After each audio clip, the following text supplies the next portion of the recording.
Pour moi, ce qui cloche, c'est que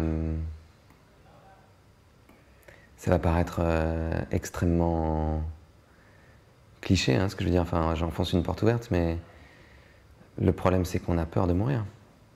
L'industrie du divertissement, elle est quand même là aussi pour nous faire oublier notre peur fondamentale. Non, maintenant, il s'agit d'être beaucoup plus sobre. En gros, divisé par 10, hein, c'est pas par 4 ou 2, non, non, c'est divisé par 10 en quelques années. Et ça se fera. Le problème, c'est qu'on le veuille ou non. J'eus espéré que ça se ferait de manière volontaire. Ça va se faire, hélas, de manière, disons, subie.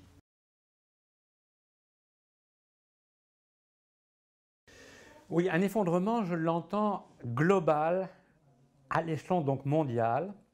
Ça veut dire qu'aucun pays n'y échappe et que pendant plus d'un an, les services de base de la population, le boire, le manger, l'hébergement, l'électricité, la mobilité, la sécurité, l'enseignement, ne sont plus assurés à cette population par les services publics encadrés par la loi. Peut-être pas le temps de développer ici, mais s'il n'y a plus d'énergie fossile, réfléchissez, qu'est-ce qui s'arrête?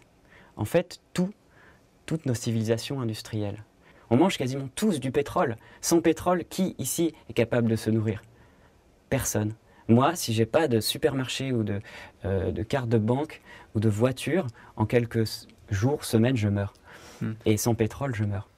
Mais aujourd'hui, on est dans une entreprise de destruction massive de la vie, sous un certain nombre de formes. Des espèces animales, végétales, des océans, des conditions qui permettent à l'humanité de pouvoir continuer à vivre dans les décennies qui viennent. Donc je pense que notre réponse et notre mobilisation devraient être à la mesure de ce qu'on a pu connaître avec la résistance.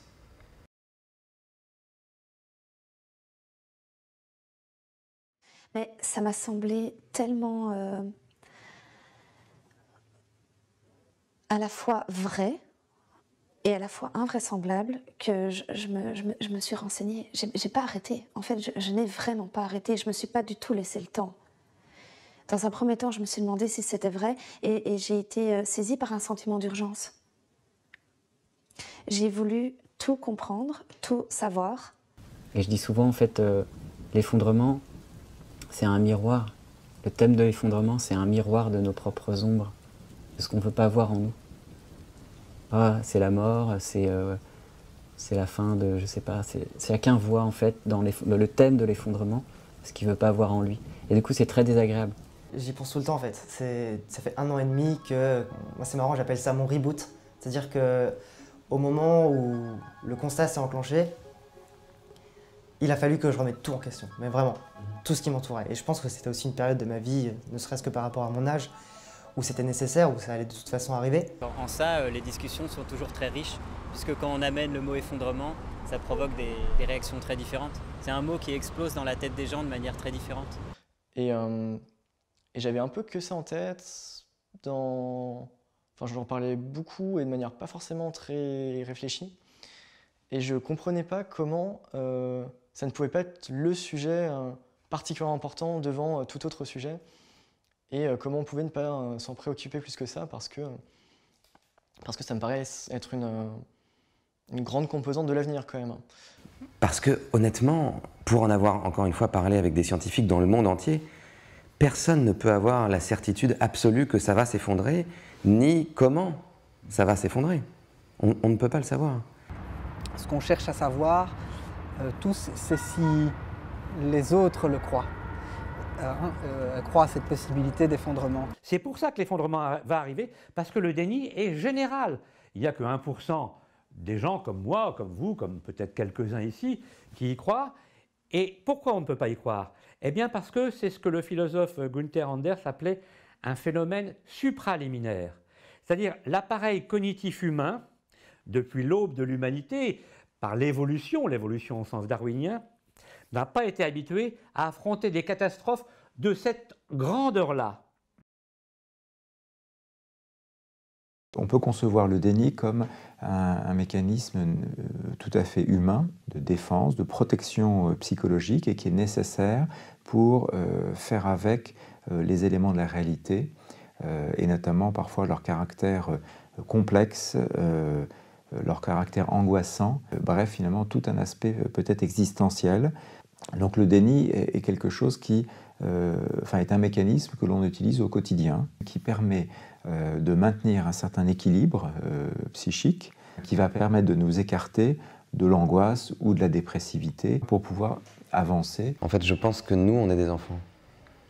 Je pense qu'on est des enfants qu'on se comporte comme des enfants en ne regardant pas la réalité en face. Ça, c'est sûr. Qu'on se comporte aussi comme des enfants ou comme des adolescents en étant dans une espèce comment dire, de volonté de tester les limites, quoi. De regarder tout ce qu'on peut faire, tout ce qu'on est capable de faire, sans se soucier des conséquences. Ça, c'est un comportement un peu infantile. En fait, ce qui me fait vraiment peur, c'est la capacité des gens à se voiler la face. Ça me fait peur. Parce que si on était proche d'un effondrement, mais que les mentalités s'éveillaient vraiment, eh bien, je n'aurais pas aussi peur. Il ne suffit pas, par exemple, d'annoncer la maladie, un cancer à quelqu'un, pour que pour autant il l'assimile. Pour retrouver son équilibre intérieur, une des solutions, ça sera éventuellement d'être dans le déni. Ils ne croient pas que ça peut arriver, parce qu'ils ont cette espèce de mythe, de croyance religieuse, dans le progrès, dans le marché, dans la science, dans la technologie et dans la créativité humaine. Donc, ils sont sincères lorsqu'ils disent « Non, on va y arriver, on va faire un petit peu de développement durable et de transition énergétique et écologique. » Si tu ne proposes pas une réponse adéquate, qui peut être de s'engager dans une action ou de construire un autre récit, etc., la réponse que le cerveau va trouver par défaut, c'est de mettre le danger de côté, pour s'en préserver, pour ne pas qu'il soit suffisamment écrasant pour nous sécher par terre, quoi. La vie n'a pas changé. La vision que je peux avoir de l'avenir, elle a changé. Mais ma vie n'a pas changé. C'est une annonce. Donc on peut croire à cette annonce, parce qu'elle est démontrée, parce qu'elle est étayée, parce qu'il y a tout un ensemble, au-delà du bouquin lui-même, il y a tout un ensemble de faits qui amènent à se dire, effectivement, on va vers ça. En même temps, la vie n'a pas changé. Et donc, psychologiquement, la croyance, elle est parfois un peu inaccessible à l'argumentation, hein, alors que la connaissance peut être remise en question par une argumentation. On ne peut plus être dans le déni, en fait. C'est plus possible. Quand on a ouvert les yeux, on ne peut plus les refermer. Mais arrêtez de toujours en parler. Arrêtez de chercher des solutions. Ça m'a fait du bien. Et c'est vraiment ce sentiment-là. Comment on fait pour vivre avec cette idée d'effondrement, avec ces réalités, avec ces faits, avec cet imaginaire, avec ces émotions. Elle vraiment, on voit qu'elle ne met pas ses émotions sous le tapis, elle les accueille. Et comment on fait pour vivre avec tout ça? Je crois que c'est très important de regarder les choses en face, de ne pas forcément s'apesantir là-dessus pendant des heures et des heures, mais d'être conscient, profondément conscient, et de traverser les émotions. On a besoin de sentir ce qui se passe, c'est sûr. On a besoin de se le prendre dans le bide, quoi. Pas simplement d'avoir des informations qui défilent. Et comme tu dis, ça nous ramènerait au présent. Si j'ai bien quelque chose dont j'ai peur, c'est effectivement ce moment où il y aura forcément une prise de conscience générale et ça va se répandre comme une traînée de poudre. Et ça va être un moment clé, en fait, certainement dans notre histoire. Au moment où effectivement il y aura un constat massif sur où est-ce qu'on va. Et c'est ce paradoxe qu'on veut vraiment mettre en lumière. C'est parce qu'on plonge dans nos ombres, dans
À travers les histoires qu'on comprend la réalité, et c'est aussi à travers les histoires qu'on la retranscrit.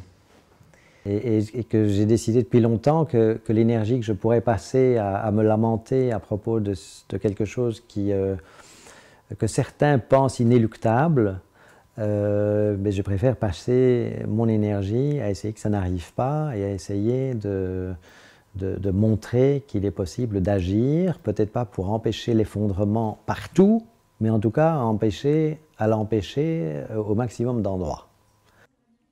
C'est le fait de ne pas croire à l'effondrement qui va faire qu'il va arriver, hélas. Mais l'espoir est là, si on lutte, notamment de manière collective et localement, eh bien peut-être sera-t-il moins cruel. Je pense qu'on a besoin de construire des récits qui s'appuient sur l'idée qu'on a besoin de comprendre notre interdépendance avec la nature, de comprendre comment la nature fonctionne, de s'en inspirer et de mettre en place un certain nombre de mécanismes dans nos organisations sociales, économiques et industrielles qui ont le moins d'impact possible, voire même qui ont des impacts régénérateurs. Parce que c'est la pérennité de cet écosystème-là qui va permettre que demain on puisse continuer à se nourrir. Ça, en fait, c'est complètement renverser l'histoire actuelle. C'est-à-dire l'histoire actuelle, c'était de dire, pour nourrir la population, on va utiliser des moyens techniques et technologiques. Je pense qu'on a besoin de ça. C'est-à-dire que moi, je pense que le truc qui peut aller le plus vite, c'est ou d'être confronté à des catastrophes, ou de construire des récits qui sont suffisamment forts pour que ça embarque les gens. Et ensuite, si on a ces récits, je pense qu'on a besoin de s'organiser. C'est pour ça que je parle de stratégie. C'est vraiment une capacité de résilience qu'on a besoin de développer. Et ça, ça ne peut pas se faire tout seul dans son coin, ça ne peut pas se faire si toutes ces émotions ne sont pas accueillies et exprimées et transformées à leur ensemble. C'est donc localement, en faisant de la permaculture, en étant toujours collectif, jamais individuellement, qu'on peut reconstruire des sociétés plus résilientes, plus résistantes à cet effondrement qui arrive.